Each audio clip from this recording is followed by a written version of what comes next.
बिस्मिल्लाहिर्रहमानिर्रहीम। अस्सलाम वालेकुम नाज़रीन, मैं हूं सैयद अनवारुल हसन और आप देख रहे हैं प्रोग्राम 10 तक बराह रास्त PTV न्यूज़ इस्लामाबाद स्टूडियो से। नाज़रीन, वज़ीर-ए-आज़म इमरान खान की सरबराही में आज वफाकी काबीना का इजलास हुआ, जिसमें मुल्क की मजमूई मुआशी और सियासी सूरत हाल का जायज़ा लिया गया। वफाकी काबीना में किए गए फैसलों की तफसीलात से आगाह करते हुए वफाकी वज़ीर इत्तलात व नशरियात फवाद चौधरी साहब ने बताया कि वफाकी काबीना ने फैसला किया कि सरकारी मुलाजमीन ग्रेड 1 से ग्रेड 22 तक की जो हाउस रेंट है, इसमें 44% इजाफे की मंजूरी दी गई।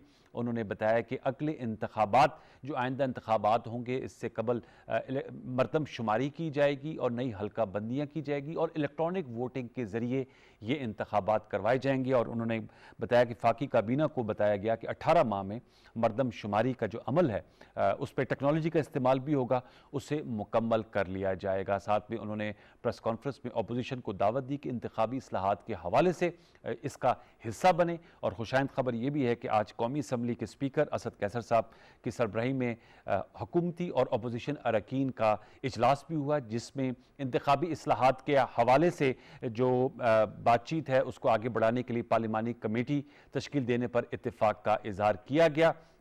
इस पर भी हम गुफ्तगू करेंगे। साथ में कौमी असम्बली का इजलास भी चल रहा है, जिसमें आज मुल्क की मईशत मुआशी सूरत हाल पर गर्मा गर्म बहस हुई और अपोजिशन हुकूमती अरकान में नोक झोंक हुई। तो प्रोग्राम के पहले हिस्से में हम इन नुकात पर गुफ्तगू करेंगे। हमें बड़ा एक एमिनेंट पैनल ने ज्वाइन किया है। हमें इस्लामाबाद स्टूडियोज़ में ज्वाइन कर रहे हैं आमिर कियानी साहब, पाकिस्तान तहरीक इंसाफ के मरकज़ी रहनुमा, सेक्रेटरी जनरल हैं उनके और मेंबर कौमी असम्बली हैं रावलपिंडी से। आपका बहुत शुक्रिया आमिर साहब कि आपने हमें वक्त दिया।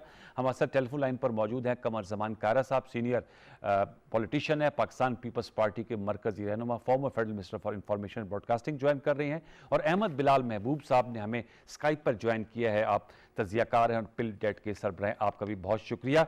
आमिर कियानी साहब, आपसे गुफ्तगू का आगाज करने से कबल अगर अपोजिशन से जरा गुफ्तगू का आगाज कर लिया जाए। कायरा साहब अस्सलाम वालेकुम। जी वालेकुम अस्सलाम। कायरा साहब बहुत शुक्रिया, नवाजिश आपने वक्त दिया। आमिर कियानी साहब हमारे साथ मौजूद हैं और पिलडेट के सरबराह अहमद बिलाल महबूब साहब। सर बताइएगा कायरा साहब, हुकूमत और अपोजिशन के दरमियान एक कमेटी तश्कील पाने पर इत्तेफाक हुआ है इंतखाबी इस्लाहात के हवाले से। वैसे तो 49 क्लॉजेस बताई जा रही हैं मुजव्वज़ा और उसमें, लेकिन चूंकि EVM ने बड़ी अहमियत इख्तियार कर ली है, इलेक्ट्रॉनिक वोटिंग मशीन, मैं आपका मौक़िफ़ चाहूँगा। ज़ाहिर बात है उसमें पाकिस्तान पीपल्स पार्टी के रहनुमा नवीद कमर साहब भी मौजूद थे। आप समझते हैं कि आइंदा आम इंतखाबात टेक्नोलॉजी के ज़रिए हों ताकि ये जो इंतखाबी नताइज को ना मानने वाली एक बात होती है, या कहा जाता है कि वोट जो है उसकी सही गिनती नहीं हुई, ताखीर से गिनती हुई, इन मसाइल का तदारक हो सकता है अगर इस पर इत्तेफाक हो जाए? कायरा साहब।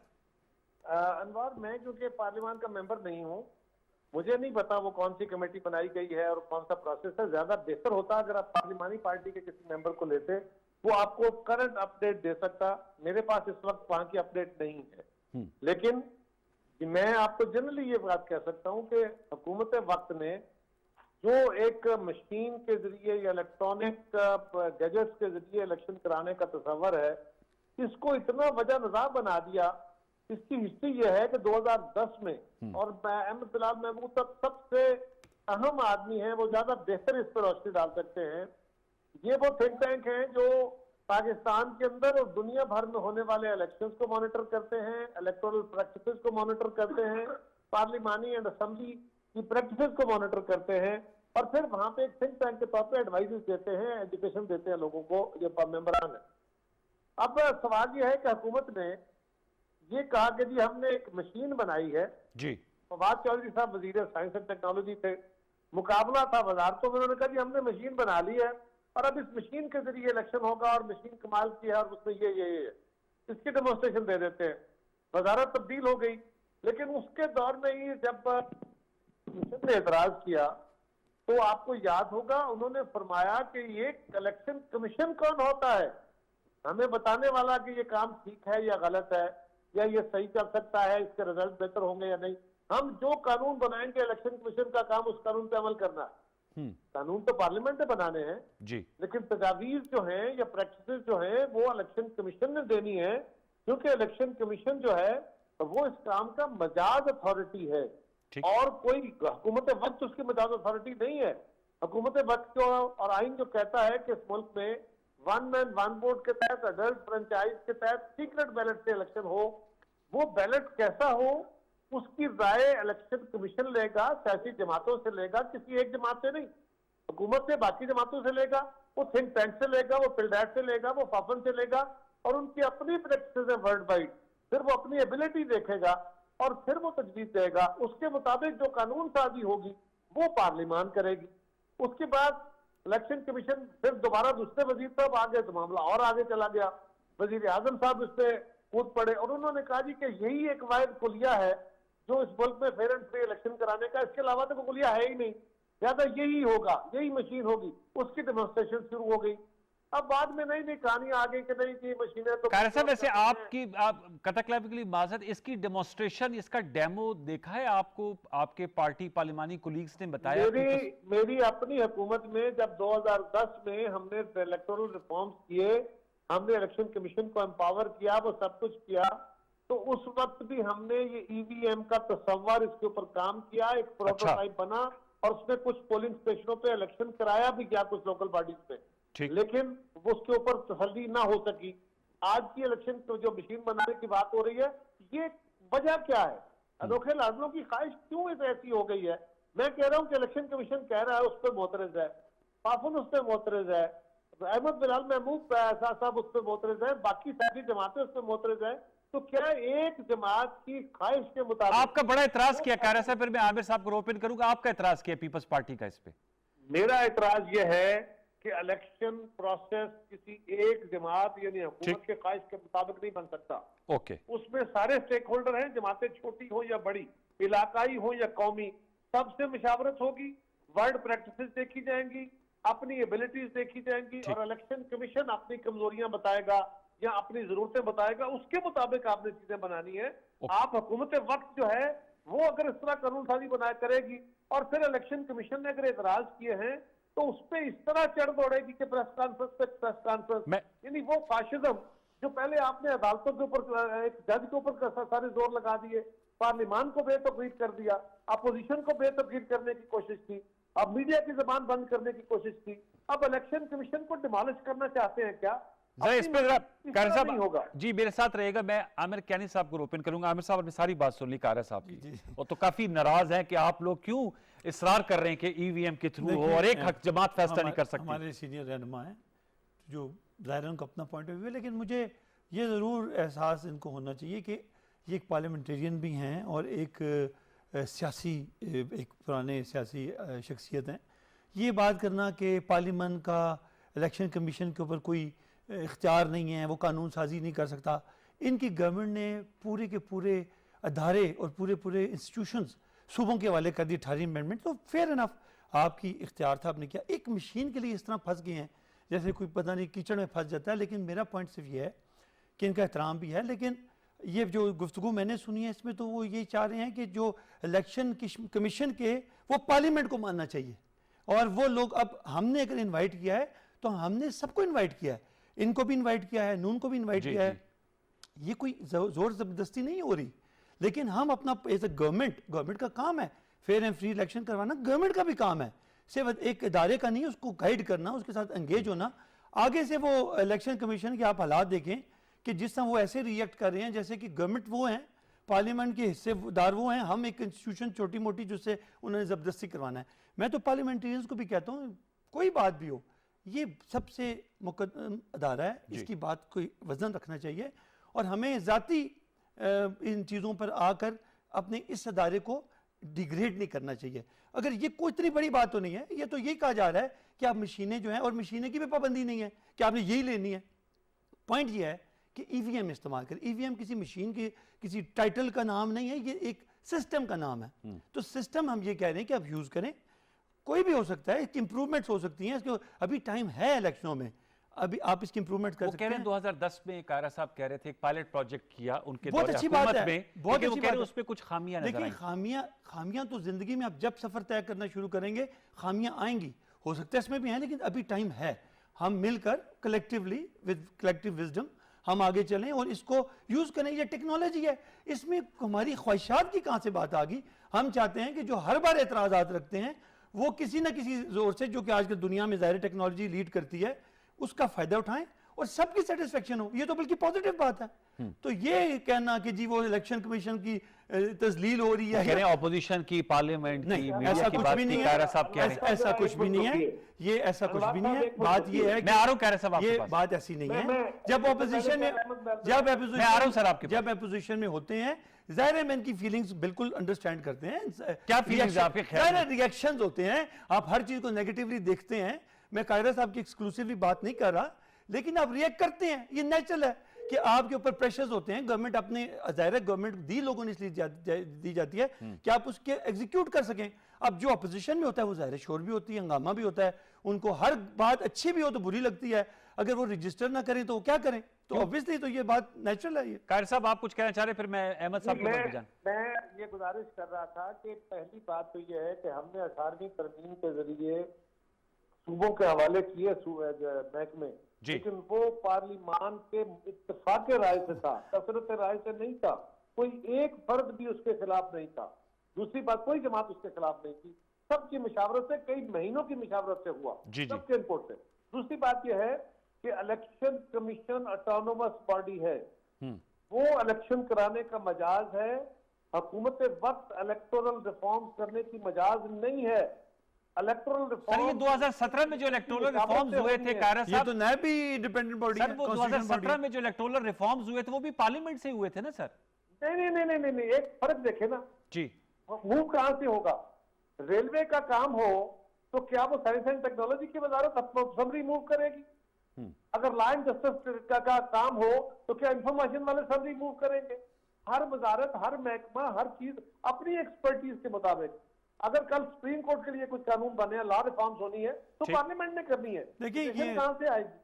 तो इनके- सवाल ये है कि इलेक्शन कमीशन को एक तरफ रख के पार्लियामेंट ने कानून बनाना है, ठीक। वो बिल्कुल पार्लियामेंट का हक है, वही डिबेट होना है, वही उसके प्रोज एंड कॉन्स देखे जाने हैं। लेकिन वो इनिशिएट कौन करेगा, वो एसेट किसका होगा, वहां फाइनल राय किसकी होगी? हुकूमत वक्त का ये काम नहीं है। इसमें सब जमातें स्टेक होल्डर हैं। With consultation of all the stakeholders you have to move forward. लेकिन ठीक ठीक है, है, ये देखिए, ये बात फिर वहीं आगे फंस जाएगी। बात ये कि और हमें इलेक्शन कमीशन आज अगर को कमेटी गालियां दे बनी रहे है हैं, आप तो इसी पे बनी है ना। लेकिन इदारों के साथ नहीं, क्यों नहीं, आप तनाव क्यों बन नहीं, गया नहीं, इलेक्शन तनाव को? नहीं कायरा है, साहब कह रहे हैं। बिल्कुल भी नहीं है। अदारे एक्चुअली हिले हुए हैं क्या नहीं, रूटीन आप के। उसको 70 साल उससे इन्होंने करके गालियां अदारों दे के, रहे हैं। देखें अदारे अभी आप उससे क्योंकि पैसे दे आर लेने नॉट का रेडी इल्जाम टू लगा रहे एब्जॉर्ब। हैं। तो और प्रॉब्लम क्या ही ये है कि ये चाहते हैं कि जी पार्लियामेंट में तो कोई बंदा भी लाके एक चीज को प्रेजेंट कर सकता है। अगर इनके अलाइज ऐसा नहीं है, थे तो ऐसा हमारे भी नहीं तो है। लाइज हैं। अगर प्राइवेट इन्होंने मेंबर अगर बिल 18वीं पास तरमीम को इस नहीं तरीके से होते। पास किया तो हमारा भी तो ये सिलसिला है। अहमद बिलाल तो महमूद साहब को रोक कर लेते जरा। अहमद बिलाल क्या महमूद करते हैं? जी, बिलाल साहब आप इस पे जरा रहनुमाई कीजिएगा। आमिर कियानी साहब और कायरा साहब का मौकफ आपने सुना, आप समझते हैं ये, वैसे मैं तो इसको एक पॉजिटिव डेवलपमेंट समझता हूँ। आज विजुअल भी हमने देखा, पीपल्स पार्टी के नवीद कमर, नून लीग के राना तनवीर, गवर्नमेंट की तरफ से शफकत महमूद साहब, असद कैसर साहब मौजूद थे और एक कमेटी तश्कील दी जाएगी मुश्तरका, यानी कि उसमें सेनेटर्स भी होंगे और पार्लियामेंट कौमी असम्बली के मेंबरान भी होंगे। और ये 49 तरमीम सजेस्ट की गई हैं, ईवीएम उसका एक अहम जुज है। आप समझते हैं यही एक वे फॉरवर्ड का प्रोसेस है कि इसमें मुशावरत और कंसेंसस बिल्ड हो सके? अगर हो जाए तो बेहतर है। बिलाल साहब। एब्सोल्युटली यही रास्ता है, इसके अलावा क्या रास्ता है? जी। हाँ, इसके अलावा कोई रास्ता नहीं है कि आप पार्लियामेंट के अंदर पार्लियामेंट्री कमेटी बनाएं और उसमें उस वक्त तक गुफ्तगू करें जब तक इत्तफाक राय ना हो जाए। देखिए, दूसरे जो कवानीन होते हैं उसके ऊपर भी इत्तफाक राय हो जाए तो बहुत अच्छी बात है, ना हो सके तो कसरत राय से भी काम चल जाता है। लेकिन जो इंतखाबी कवानीन है वो असल में आप आने वाले इंतखाबात के रूल्स ऑफ द गेम तय कर रहे हैं। उन रूल्स ऑफ द गेम में मौजूदा हुकूमत उनमें से एक टीम होगी जो वो गेम में हिस्सेदार होगी। अब दूसरी पार्टियां भी उस पर गेम में हिस्सेदार होंगी, तो जो एक गेम में हिस्सेदार है वो उसके रूल्स तय नहीं कर सकता। वो अगर तय करेगा तो इसका मतलब है कि वो फिर इलेक्शन को कोई नहीं मानेगा और उनके जानिबदाराना और फेयर होने में शक हो जाएगा। तो ये जो तरीका इख्तियार किया जा रहा है, जो आपने अभी फरमाया है कि पार्लियामेंट की जॉइंट कमेटी बन जाए और वो बैठ के इसके ऊपर मशवरा करे, अपने एक्सचेंज ऑफ व्यूज करे और उस पर कोई जो इत्तफाक राय हो जाए उसी के ऊपर कानून साजी की जाए, यही एक रास्ता है। और मैं समझता हूँ कि सेनेट की स्टैंडिंग कमेटी में मुझे जाने का मौका मिला था, वहाँ अपोजिशन के लोग भी थे, गवर्नमेंट के लोग भी थे, बहुत अच्छे तरीके से बात हो रही थी। उससे 2 दिन पहले जब ये एकदम अचानक ये बर्स्ट आउट किया है, तो उससे पहले तो बहुत अच्छी डिस्कशन हो रही थी और बहुत सी चीजों पे 23 निकात पे इत्तफाक राय भी हो गया था दोनों का, सिवाय चंद चीजों पे इख्तलाफ राय था।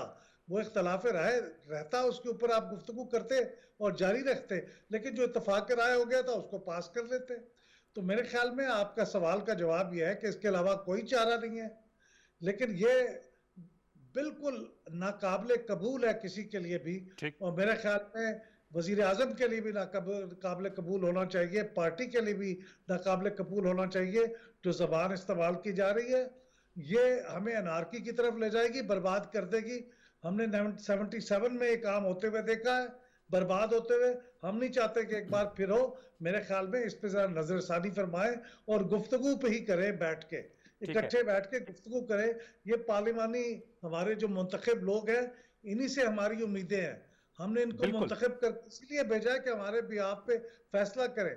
तो ये अगर बैठ के मिलके काम नहीं करेंगे तो फिर कुछ भी नहीं हो सकेगा। जी जी, कैसे ये जो नुकता आ रहा है इदारों की वजह से, प्राइम मिनिस्टर इमरान खान साहब तो खुद कहते हैं कि वो इदारों के में बिलीव करते हैं, इदारों को स्ट्रेंथन करना चाह रहे हैं, लेकिन ये जो अपोजिशन की तरफ से बात हो रही है, अहमद बिलाल साहब भी कह रहे हैं कि हॉट टॉक हो रही है ईसीपी या चीफ इलेक्शन कमिश्नर। पहले तो मामला ठीक थे, पहले तो ये अपोजिशन उन पे बरस रही थी। इनको तो देखिए हर बार प्रेसिडेंट साहब ने खुद इनको बुलाया, इलेक्शन कमिश्नर साहब को बुलाया है, उनकी टीम को बुलाया है, उनके साथ डिस्कस किया है, बैठे हैं, पार्लियामेंट में कमेटी बन चुकी है, उस पर डिस्कशन हो रही है। देखें ये मैंने जैसे अर्ज किया कि जो अपोजिशन में लामाला एक रिएक्शन खाम खा होता ही है, लेकिन जहाँ तक अदारों की बात है, हमने always taken on them on board, हमारे साथ वो ऑन बोर्ड थे, अभी चल रहे थे। आई डोंट नो, जाहिर है कि एक तरफ से तो कभी कुछ चीज़ नहीं हो सकती हमारी, फिर भी हमें पेशेंटली करना चाहिए, लेकिन स्टिल ये दोनों तरफ से मामला चला है और उनको हमारा इसमें कोई देखें इलेक्शन फेयर होना का मुराद है कि अब अगर पार्लियामेंट की कमेटी बन गई और ये डिसाइड कर लेती है कि ये चीज़ें हटा दी जाएं, ये चीज़ें लगा दी जाएं, इस तरह इलेक्शन बेहतर हो जाएगा। क्योंकि हमारा जो हिस्ट्री है वो कोई इतनी अच्छी नहीं है, हम जिस रविश पे चल रहे थे और आज तक आइंदा भी उसी पे चलेंगे तो कोई भी नहीं मानेगा। कुछ ना कुछ तो आपको अमेंडमेंट्स लानी है, कुछ ना कुछ आपको बेहतरी लानी है। ऑब्वियसली आई एग्री कि पार्लियामेंट पूरी जो है उस पर ऑन बोर्ड हो, क्योंकि इलेक्शन इन्होंने भी लड़ना है, आई एग्री जो बिलाल साहब ने कहा है, लेकिन जो अदारे हैं उनको भी अपनी लिमिट्स में रहना चाहिए। आप इस तरह तो ये अभी कह रहे हैं जी कि वो एक कॉन्स्टिट्यूशनल बॉडी है, इस तरह तो नैब भी है जिसको ये रोज़ रगड़ते हैं, उसको लटा लटा के मारते हैं लिटरली अपने बयानात में। क्या वो कॉन्स्टिट्यूशनल बॉडी नहीं है? जो अच्छी लगती है तो वो कॉन्स्टिट्यूशनल पार्टी है, और जो नहीं है तो वो कॉन्स्टिट्यूशनल बॉडी नहीं है। मतलब कोई बैलेंस तो रखना है ना आपने। जी अहमद साहब, आप कुछ कहना चाह रहे थे, you want to add? NAB constitutional body नहीं है। अच्छा, उसका कानून के तहत एक बॉडी है, लेकिन कॉन्स्टिट्यूशन में उसका जिक्र नहीं है। कॉन्स्टिट्यूशन में इलेक्शन कमीशन का जिक्र है, बड़ा फर्क है दोनों में। ठीक है, तो आपके ख्याल में वो लेकिन आप समझते हैं चाहे वो कॉन्स्टिट्यूशनल बॉडी हो या आपका एक इदारा हो जो ऑटोनोमस हो, उन सब की जो है वो तौकीर में इजाफा करना चाहिए। अगर उनसे आपके इख्तलाफ भी है तो जैसे आपने खुद कहा कि हदूद कयूद में रह के उस हवाले से अगर नुक्ताचीनी करनी है, इख्तलाफ राय करना है, नैब का भी एहतराम करना चाहिए, बिल्कुल।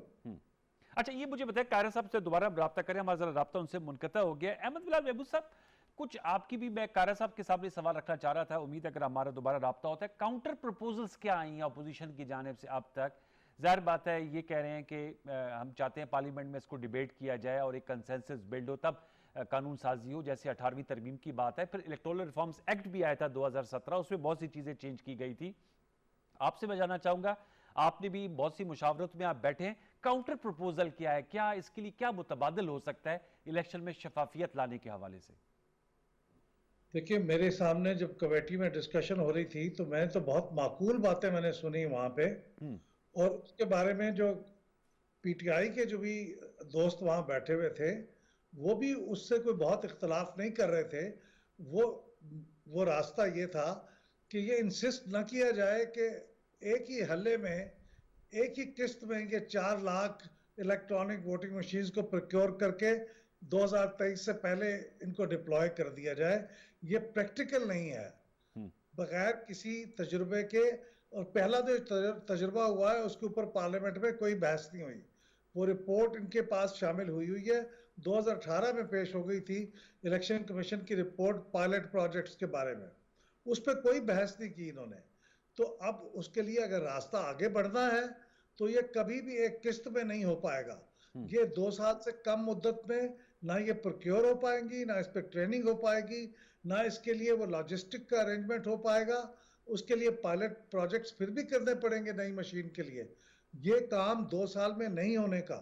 इसलिए गुजारिश ये है कि उसके लिए रास्ता यही तय किया गया था कि भाई आप ये शुरू कर दें, इसके लिए कानून बना दें और इसको इस्तेमाल शुरू कर दें। लेकिन ये इसरार ना करें कि सारा का सारा इलेक्शन इन्हीं इलेक्ट्रॉनिक वोटिंग मशीन्स के जरिए से होगा 2023 का, वरना नहीं होगा। ये एक माकूल बात नहीं होगी, क्योंकि ऐसा दुनिया में कहीं नहीं हुआ कि 4 लाख मशीनें एक ही किस्त में डिप्लॉय हों। दुनिया में किसी मुल्क में नहीं हुआ।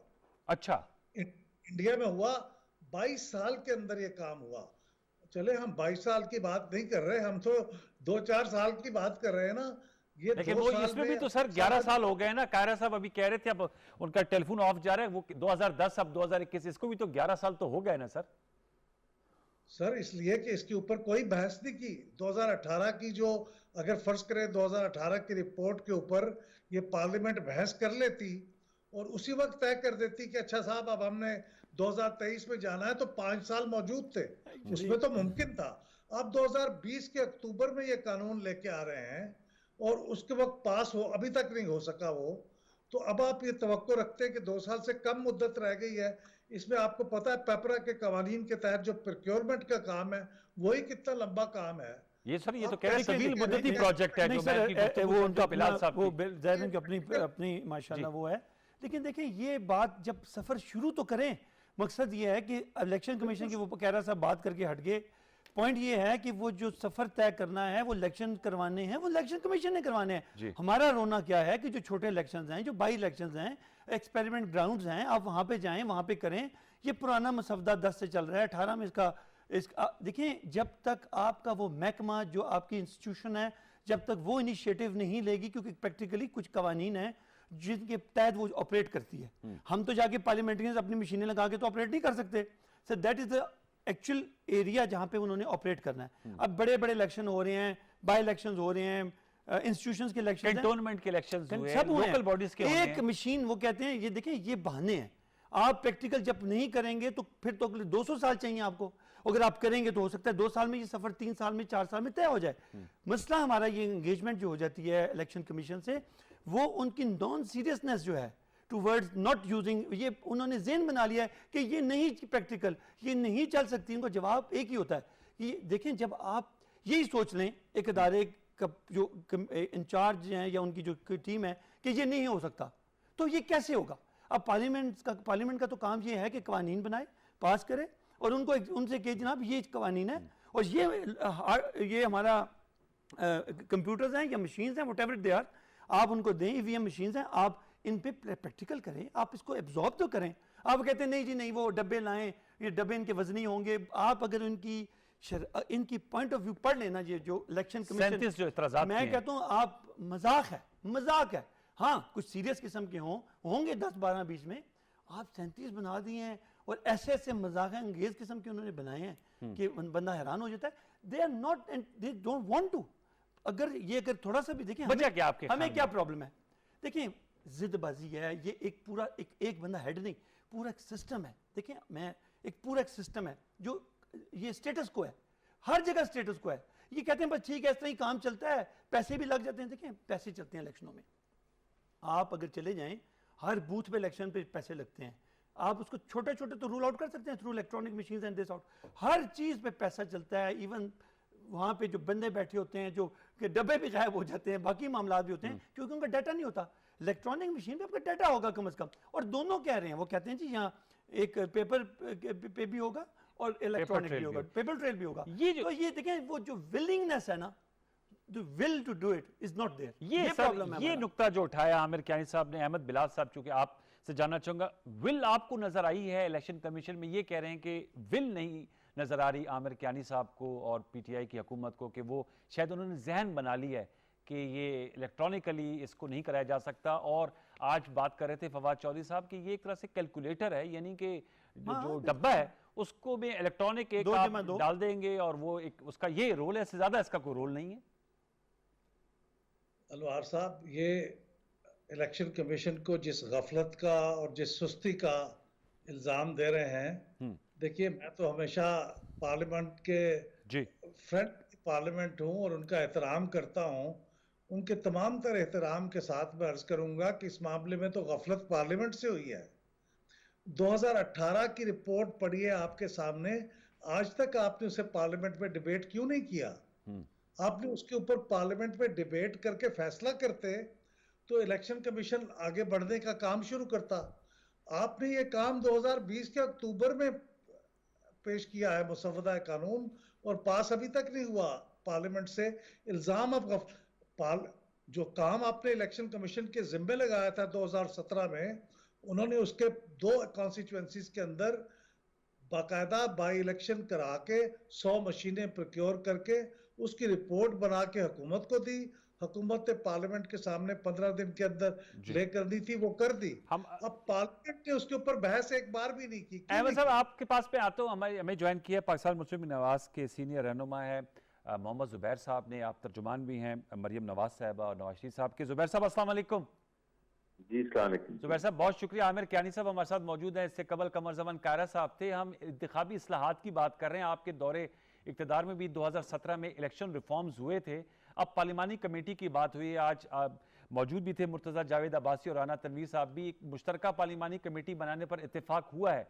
मैं आपसे जानना चाहूँगा, आप खुद बड़े टेक्नोलॉजी प्रोन इंसान हैं सर, ये टेक्नोलॉजी के इस्तेमाल से शफाफियत में इजाफा हो जाएगा? हल्का 249 के नताइज पर आप लोगों की बड़ा मोतरज थे कि वो कंपाइल क्यों नहीं हो पा रहे जो कराची में बाई इलेक्शन हुआ था? जुबैर साहब, मेरा ये 2 मुख्तलिफ चीजें हैं।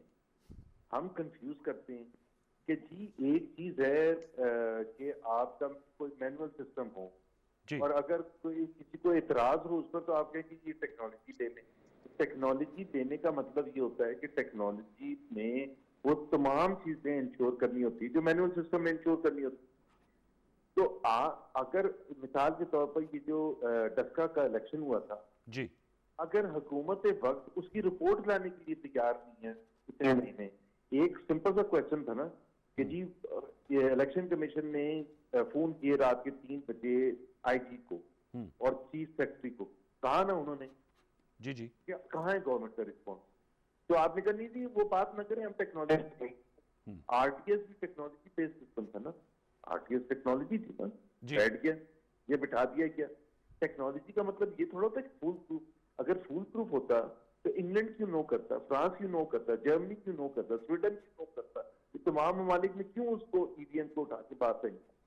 तो जुबैर साहब काउंटर प्रपोजल क्या है सर? कैसे इलेक्शन को देखिए, अब आरटीएस का आपने कहा ना, क्या फिर किया जाए? काउंटर प्रपोजल क्या है सर?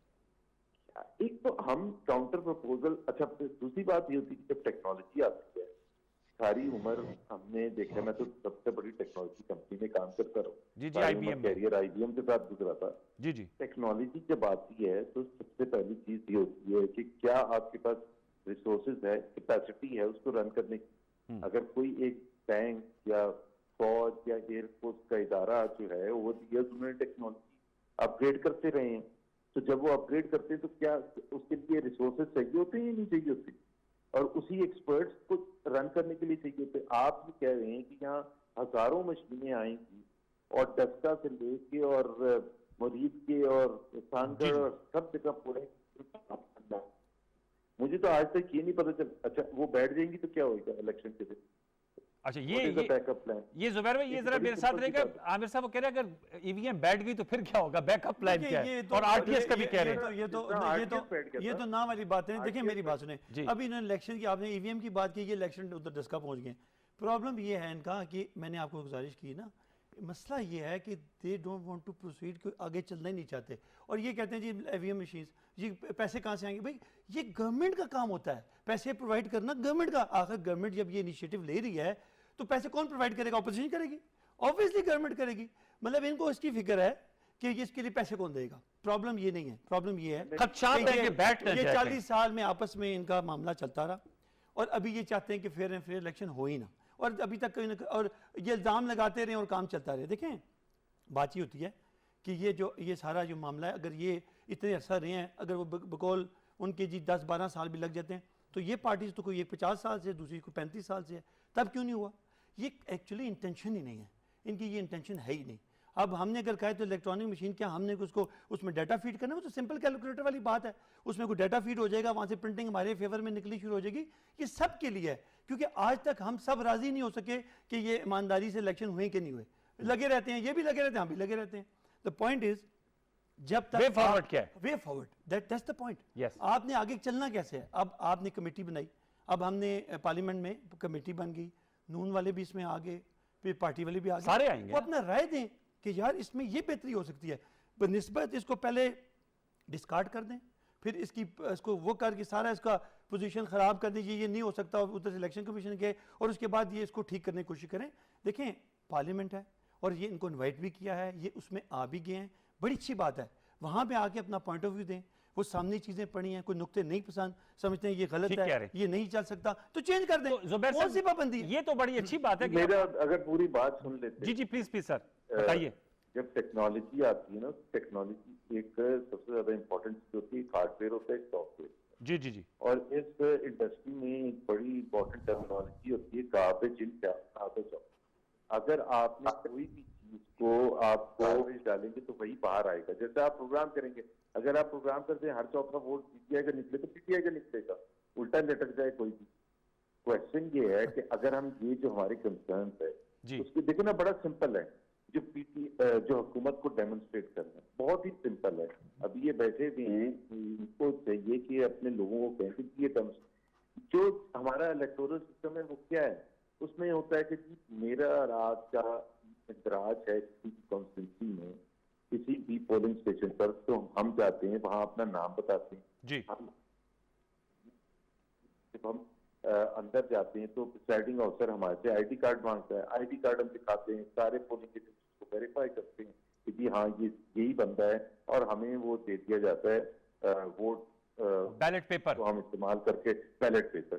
फिर उसके बाद उसका प्रोसेस होता है काउंटिंग का, डिक्लेरेशन ऑफ रिजल्ट। यही है ना सिस्टम, जी। चाहे वो टेक्नोलॉजी करे चाहे वो मैनुअल सिस्टम से करे, ठीक है। उसकी इंटीग्रिटी इंश्योर करनी होती है। जब हम डब्बे खाली दिखाते हैं सुबह को, प्रिसाइडिंग ऑफिसर किस लिए दिखाता है? वो उस इंटीग्रिटी को इंश्योर कर रहा होता है। अभी आप ये कहें कि मैं डब्बा दिखाऊंगा ही नहीं, कि आपको भरोसा करना है, ये चाहते ही नहीं भाई। हमारे जो डब्बा नहीं होगा इसमें सर? एक्चुअली ये इन्होंने जुबैर साहब आपने जुबैर साहब ने देखा है study नहीं इसके किया, इन्होंने मेरा डब्बा ख्याल तो है ना सर? जुबैर साहब ने इसको थोड़ा सा क्लोजली वॉच नहीं किया, और ये बिल्कुल बातें जो हो रही हैं वो कोई इससे रिलेटेड नहीं जुबैर साहब, इसमें आपने कहा डब्बा ही नहीं होगा क्या? डब्बा तो होगा ना। नहीं, मैंने तो ये नहीं कहा। मैंने कहा कि जिस तरह डब्बा होता है आजकल जिसमें वोट डालते हैं वो दिखाता है ना। जी, मैं जी। तो एग्जांपल दे रहा था कि मैनुअल सिस्टम है आजकल। क्वेश्चन ये है कि हम ये कहते हैं कि अगर आपने यही जवाब देना कि हम चाहते हैं कि धांधली हो, तो उसका तो कोई इलाज ही नहीं है। आप उसको डेमोन्स्ट्रेट करने के लिए टेस्ट रन करें। टेस्ट रन कहाँ कर सकते हैं? तो बाय इलेक्शन हो, कोई ठीक है। दूसरी चीज ये है कि जिस ऑर्गेनाइजेशन में कंडक्ट करना है, सबसे ज्यादा जब कहते हैं ना ऑल से, आप समझते हैं टेस्ट रन होना चाहिए जुबैर साहब? हाँ बिल्कुल होना चाहिए। तो ये तो बहुत आप अच्छी बात है। demonstrate कर दें और elect- तो इसका मतलब होना चाहिए ना। हाँ, वो The कह रहे point हैं is कि कि जुबैर होना साहब ने जो चाहिए। कहा नुक्ता ये है कि होना चाहिए, मतलब यक्स और मुसरत नहीं कर रहे। बिल्कुल ठीक बात तो है, अच्छी बात है। लेकिन जो मैं बेसिक थोड़ा मैं ख्याल समझता हूँ कि जुबैर साहब बिल्कुल टेक्नोलॉजी के बड़े गुरु होंगे, लेकिन मेरा ख्याल है इन्होंने ईवीएम के हवाले से शायद कोई ज़्यादा इंटरेस्ट उनका नहीं है। जो सारी उन्होंने गुफ्तगू की है उसमें तो इससे कोई डब्बे से और ये कि वो चिट कैसे निकलती है। टेक्नोलॉजी एक देखें, आप एक कैलकुलेटर पे एक बंदा पूरा अपने स्टैटिस्टिक्स लेके बैठे और उसकी अगर उसके पूरे खर्चे हैं वो जमा करना शुरू करे तो वो आसानी है। तो अगर आप वैसे ही लगे रहेंगे तो ज़ाहिर गलत मुश्किल हो जाएगा। आसानियां ढूंढनी पड़ती हैं, लोगों के लिए आसानियां ढूंढनी पड़ती हैं, लंबी लाइनें कम हो जाती हैं, बेहतर हो जाता है। लास्ट वर्ड मैं अहमद बिलाल साहब आपसे लास्ट वर्ड लूंगा। सर ये जुबैर साहब की गुफ्तगू हम सुन रहे थे, वो कहते हैं टेस्ट रन होना चाहिए, आप भी यही कह रहे हैं इसका टेस्ट रन हम खुद कहते हैं। कियानी साहब भी कह रहे हैं। तो ये लोकल बॉडीज इलेक्शन इंशाल्लाह जब होते हैं तो आप ख्याल में उस पर अगर इस्तेमाल हो जाए, टेस्ट रन हो जाए, तो पता चलेगा दूध का दूध पानी का पानी। क्यों अहमद साहब? अनवर साहब, लास्ट वर्ड। ग्राउंड रियलिटीज को भी देखना पड़ता है। लोकल गवर्नमेंट के इलेक्शंस तो छोड़े, 2023 से पहले आप प्रोक्योर नहीं कर सकते मशीनें। ये इस वक्त जो फरमा रहे हैं ना कि हम 6 महीने में 4 लाख मशीनें बना लेंगे, माफ कीजिएगा कुछ थोड़ा सा जो हमने चीजें देखी और पढ़ी हैं, ये आप इस अरसे में प्रोक्योर ही नहीं कर सकेंगे। ट्रेनिंग और बाकी मामला तो बाद के हैं। ठीक। आप कहाँ उसको टेस्ट रन कर लेंगे?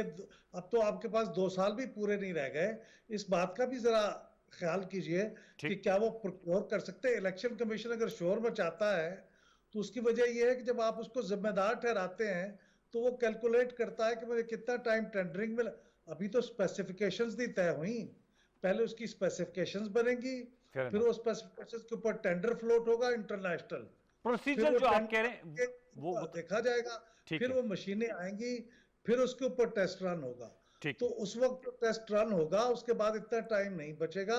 इस बारे में चूंकि इलेक्शन कमीशन ने काम करना है तो उनकी बात को बदनीयत ही ना समझा जाए। उनको क्या हासिल होना है? वैसे बिलाल साहब माजरत के साथ देखें, आप कहते हैं टेस्ट कभी तो शुरू होना ना, एकदम 4 लाख मशीनें उठा के हमने कोई पोलिंग बूथों में तो नहीं रखनी। आप बिल्कुल दुरुस्त फरमा रहे हैं, लेकिन इट्स अ ग्रेजुअल ग्रोथ, इसे बिल्कुल आहिस्ता आहिस्ता होगा। आप टेस्ट रन के लिए जो कह रहे हैं वो 4 लाख मशीन तो नहीं चाहिए, उसमें तो आपने कंस्टिट्यूएंसी सिलेक्ट की है जो बाय इलेक्शंस आ रहे हैं। तो देखिए, जब तक सबसे बड़ा इशू क्या होता है कि आपकी इंटेंशन होनी चाहिए। Are you willing to, are you not willing? अभी हम लड़ाई वो देखें, वो पहले आते थे, आप उनके सिर्फ निकात पढ़ लें, आप यकीन करें, आपको ऐसी जो सूफी साहब मौलाना अपना बिलाल साहब बात कर रहे हैं, एक बात भी वो नहीं है जो ये बात कर रहे हैं, उसमें इतनी बेतुकी, और मैं क्या कह सकता हूं कि वो क्या बिलाल साहब ने पढ़ी होंगी, आई होप कि उन्होंने पढ़ी होंगी। लेकिन मैं गुजारिश ये कर रहा हूं कि बिलाल साहब को बिल्कुल हम चैलेंज नहीं करते, इनका बड़ा एक्सपीरियंस है, but on the other hand कोई चीज भी हो, जो सियासी आदमी होते हैं, जो पार्लियामेंट होती है, ये ग्राउंड से आते हैं, इनको ज़्यादा प्रैक्टिकल ज्यादा होते हैं बनिस्बत आप ये थ्योरेटिक होने के बजाय। तो हम समझते हैं कि ये हो सकता है, अगर ना समझते तो हम कभी इसरार ना करते, हमें क्या जरूरत थी, हम इसी चक्कर में पड़े रहते। लेकिन आई बिलीव कि ये पॉसिबल भी है, दुनिया में होता भी है, और यहाँ इजीली हो भी सकता है। हम दुनिया की 5वीं बड़ी आबादी हैं, मैनुअली कहाँ तक जाएंगे? मैनुअली कहाँ तक जाएंगे? व्यूअर्स, ये हमारा पहला मुल्कों में है ये। अच्छा जी, ठीक। Ahmad Bilal Musab sir, thank you very much for joining us, आपने हमें ज्वाइन किया। जुबैर साहब ने अहम नुक्ता उठाया है और उन्होंने कहा है कि जो तर्जुमान है, जाहिर सी बात है, PML नवाज शरीफ साहब और मरीम नवाज साहबा के, और गवर्नर सिंध भी रहे, उन्होंने कहा है कि इसका टेस्ट रन होना चाहिए। That is a positive point जो मैं समझता हूँ। और कारर साहब ने कहा है कि ये एक जमात नहीं कर सकती, तमाम जमातों को करना, मिल के करना होगा। कियानी साहब को भी बहुत मशकूर है कि उन्होंने हमें ज्वाइन किया। उनका कहा है कि if there is a will there is a way. आने वाले दिनों में देखते हैं कि सूरत क्या रुख अख्तियार करती है, और हम उम्मीद करते हैं कि जो अब पार्लियामेंट की कमेटी बनेगी उसमें डिलिब्रेशंस होंगी और नताइज की तरफ हम आगे बढ़ेंगे। प्रोग्राम में एक छोटा सा वक्फा लेंगे, वक्फे बाद आएंगे तो अफगानिस्तान की सूरत पर हम गुफ्तगू कर रहे होंगे। बहुत सा मटेरियल है। प्राइम मिनिस्टर इमरान खान साहब ने BBC वर्ल्ड को भी इंटरव्यू दिया है, उस पर भी बात करेंगे। एक छोटा सा वक्फा ले लीजिए।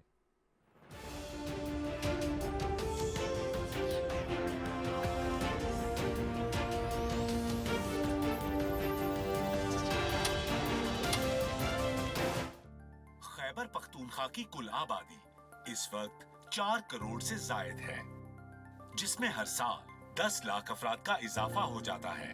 मौजूदा रफ्तार से आबादी बढ़ती रही तो सूबे की आबादी आइंदा 25 साल में 2 गुना हो जाएगी। वसाइल और आबादी में तवाजुन के लिए बच्चों की पैदाइश में 3 साल का वक्फा रखें। तवाजुन बरकरार, जिंदगी बावकार। महकमा बहबूद आबादी, हुकूमत Khyber Pakhtunkhwa. PTCL charging order करने के लिए अभी 1218 मिलाएं।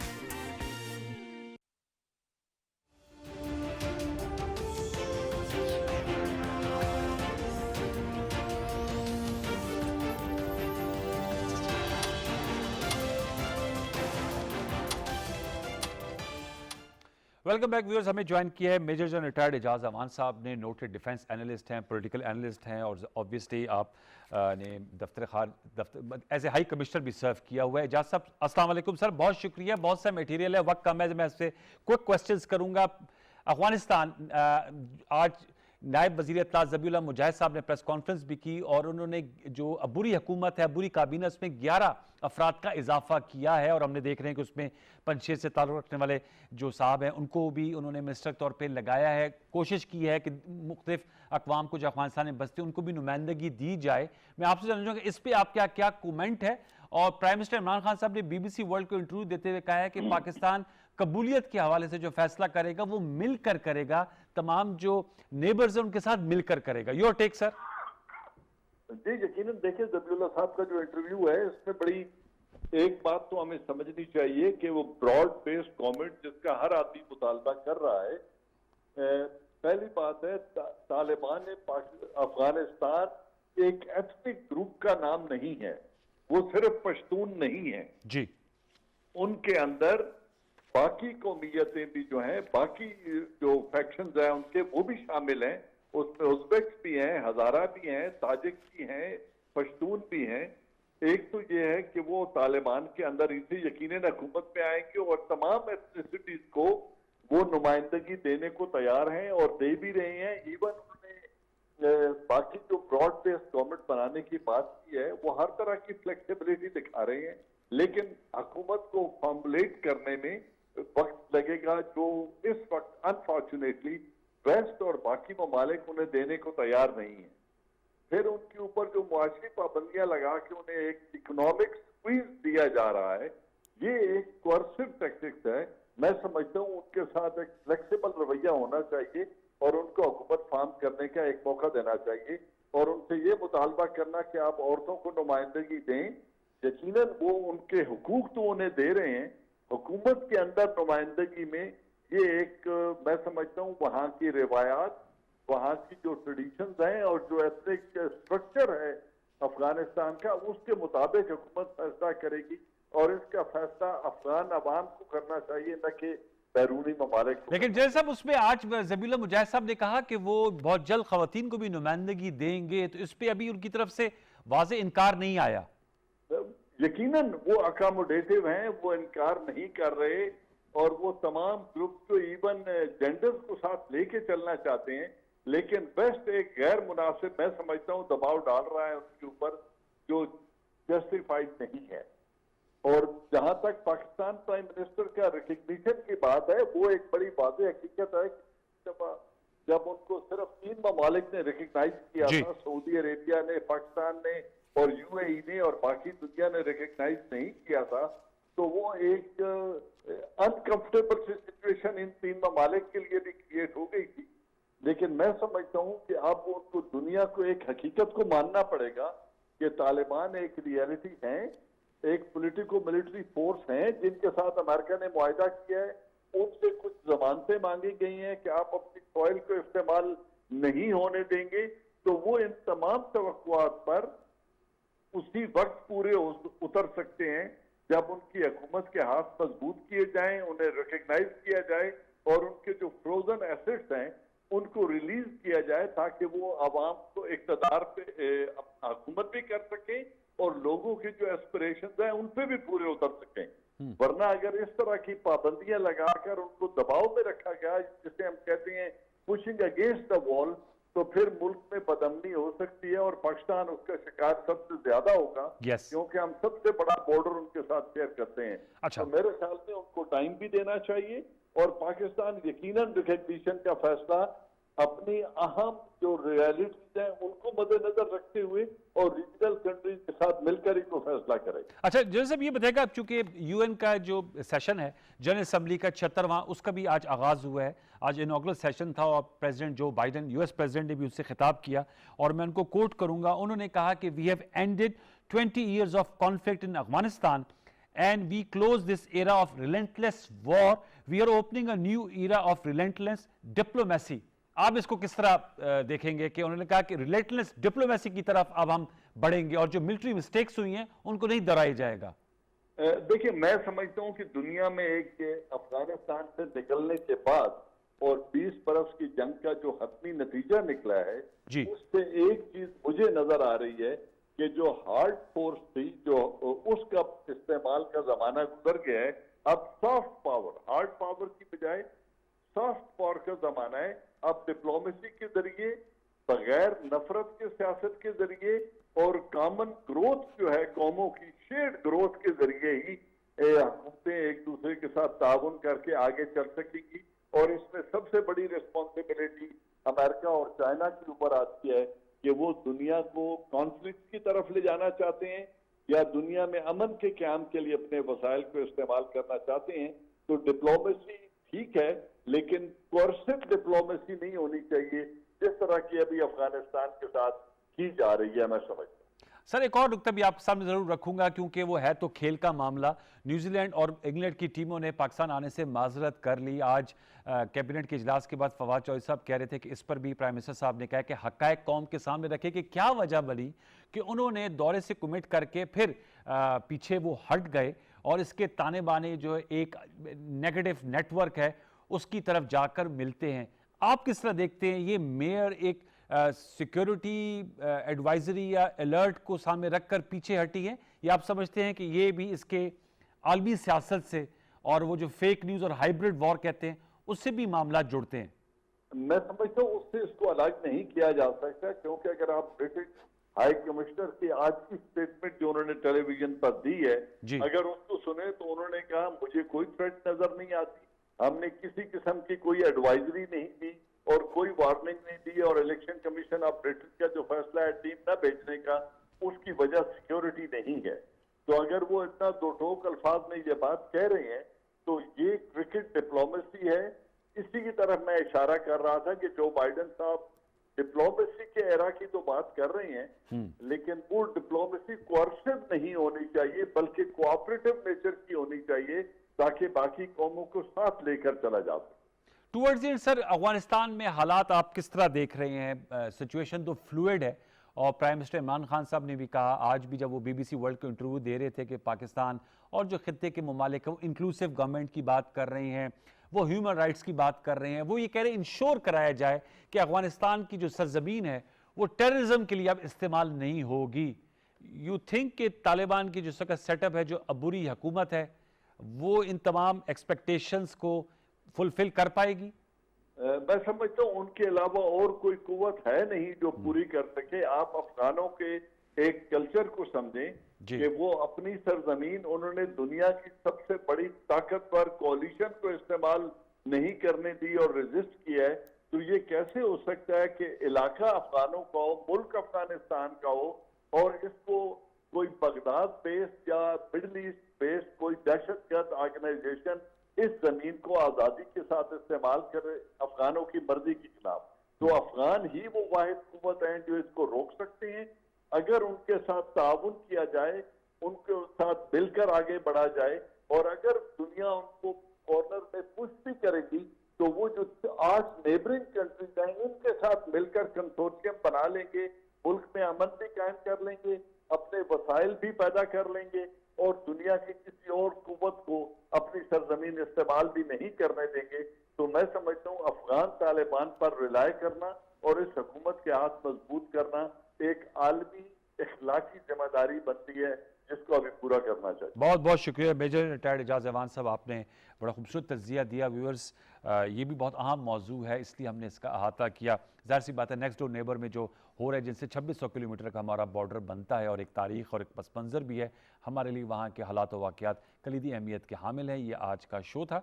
इसका फीडबैक हमें फेसबुक और ट्विटर पर ज़रूर दीजिएगा। इंशाल्लाह कल रात 10:05 पर आपसे दोबारा मुलाकात होगी। तब तक के लिए सैयद अनवारुल हसन और 10 तक की प्रोडक्शन टीम को इजाज़त दीजिए। अपना बहुत सा ख्याल रखिए। अल्लाह ने के बाद।